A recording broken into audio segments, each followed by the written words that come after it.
Le nombre de décès maintenant est devenu extrêmement faible, c'est entre 10 ou 20 et c'est encore en train de baisser, alors qu'il y avait 500 décès par jour au cœur de l'épidémie. Et on nous fait croire que la deuxième vague est là. Tous les jours, quand vous regardez la télé, vous ouvrez votre téléphone avec les informations d'Internet, on vous dit, ça y est, la pandémie flambe en France, dans tous les pays, c'est la catastrophe. Hier, j'ai vu le système de santé français c'est l'hécatombe parmi les soignants. Mais tout ça, c'est complètement ridicule, c'est inventé. Les masques ne servent à rien, sauf pour les soignants, sauf pour les personnes qui ont des symptômes, pour leur entourage, dans certaines circonstances. Même dans les endroits clos, le masque à l'école, pour moi, c'est un délire total, alors que les gamins, ils sont pas malades.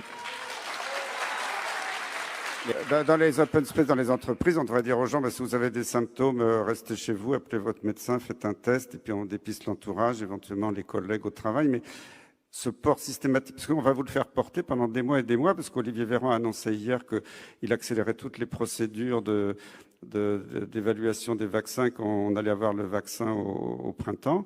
On va vous faire porter le masque jusqu'au printemps par n'importe quel prétexte. Donc ça, je suis absolument pas d'accord. Et cette seconde vague, soi-disant, qui arrive, c'est uniquement créé par les tests qui ont un test PCR, le test où on détecte le virus dans le nez, mais c'était pareil avec la tuberculose, avec d'autres bactéries ou virus. Il y a à peu près 3% de faux positifs. Donc quand Olivier Véran est très fier de dire on va faire 1 million de tests par semaine, je dis stop.